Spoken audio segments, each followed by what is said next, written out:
అతిపెద్ద షాపింగ్ ప్రపంచం సిఎంఆర్ మన మచిలీపట్నంలో ప్రముఖ సినీ తారలే నవంబర్ 20న గొప్ప ప్రారంభం. ఇప్పుడు మార్నింగ్ చెప్పా మీకు ఉప శాసనసభాపతిగా రఘురామరాజు గారు ఎన్నికైన సంగతి మీ అందరికీ తెలుసు.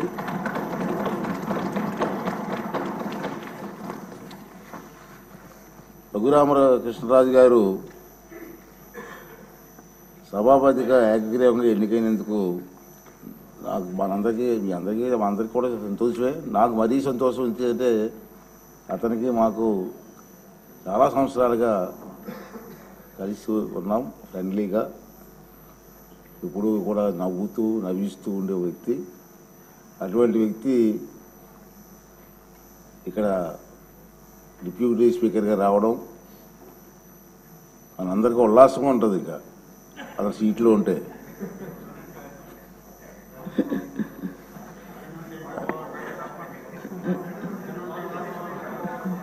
రఘురామకృష్ణరాజు గారు నాకు చిరకాల మిత్రులని చెప్పాను నేను. రాజుగారు 14th మే 62వ నాడు సంవత్సరంలో విజయవాడలోనే జన్మించారు. ఇక్కడే వీరు సూనారాయణ రాజు గారు అన్నపూర్ణ దంపతులకు జన్మించారు. వీరు మా విశాఖపట్నం ఆంధ్ర యూనివర్సిటీలో చదువుకున్నారు. పోస్ట్ గ్రాడ్యుయేట్ పట్టా పొందారు. అలాగే ప్రముఖ పారిశ్రామికవేత్త, మీ అందరికీ తెలిసిన విషయం, కొత్త ఏం కాదు. వేల మందికి ఉద్యోగ అవకాశాలు కూడా పారిశ్రామికవేత్తగా కల్పించిన వ్యక్తి. తర్వాత వీరి తాతగారు అయినటువంటి జిఎస్ రాజు గారు ఆంధ్రప్రదేశ్ శాసన మండలికి డిప్యూటీ చైర్మన్గా పనిచేశారు. తొలి ఫస్ట్ డిప్యూటీ చైర్మన్గా తాతగారు పనిచేశారు. అంటే కొత్తగా రాజకీయాలు అవి కాదు, ఫస్ట్ నుంచి కూడా. వీరు చాలా ప్రదేశాల్లో, అంటే మేము ఎక్కువ కాలం నుంచి కలిసి ఉంటున్నాం కాబట్టి తెలుసు నాకు. ఈ ప్రాంతం ఆ ప్రాంతంలో లేదు, ఎక్కడ హెల్త్ క్యాంప్స్ కానివ్వండి, బ్లడ్ డొనేషన్ క్యాంప్స్ కానివ్వండి, ఐ క్యాంప్స్ కానివ్వండి, వారి చేతుల మీదకి ఎన్నో కార్యక్రమాలు చేశారు.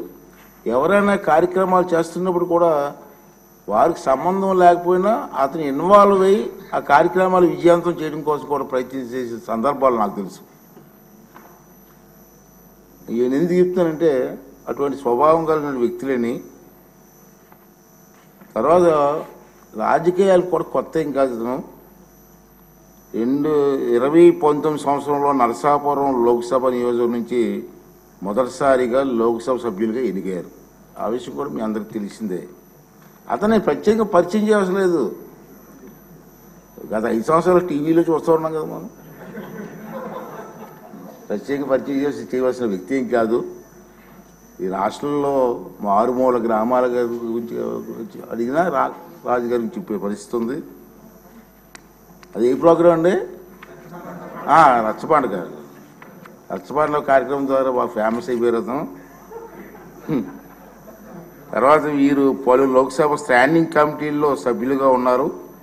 2024 సంవత్సరంలో వీరు ముందు శాసనసభ నియోజకవర్గం నుంచి సభ్యునిగా ఎన్నికయ్యారు. చంద్రబాబు నాయుడు గారి ఆశీస్సులతో మొన్న ఎన్నికలు గెలవడం జరిగింది. మరి ఇదే విధంగా చెప్పాను, రచ్చబండ మరియు ఇతర కార్యక్రమాల ద్వారా సామాన్య ప్రజలకు కూడా బాగా పరిచయమైన వ్యక్తి. అటువంటి వ్యక్తి ఇక్కడ డిప్యూటీ స్పీకర్గా పనిచేయడం మనందరికీ కూడా ఆనందదాయకం. మరి చంద్రబాబు నాయుడు గారి ఆశీస్సులతో రాజుగారు ఇంకా బ్రహ్మాండంగా పనిచేసి చిరస్థాయిగా మీ పేరుండిపోయే విధంగా పనిచేసే అవకాశాన్ని భగవంతుడు మీకు ఇవ్వాలని చెప్పి మనస్ఫూర్తి కోరుకుంటూ మీకు శుభాకాంక్షలు తెలియజేస్తున్నాను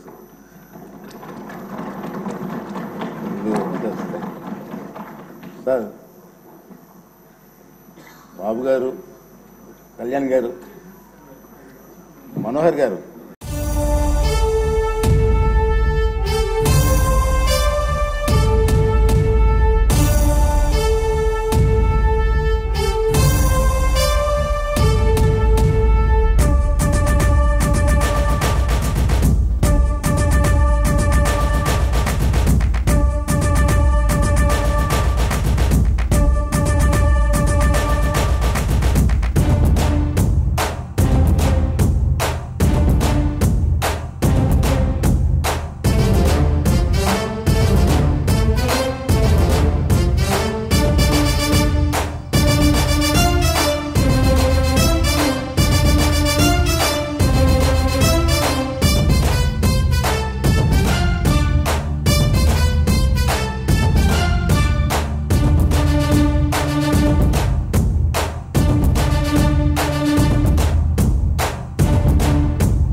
టీవీలో మీ పర్సనల్ అండ్ బిజినెస్ ప్రమోషన్స్ కోసం కింది నెంబర్కి కాంటాక్ట్ చేయండి.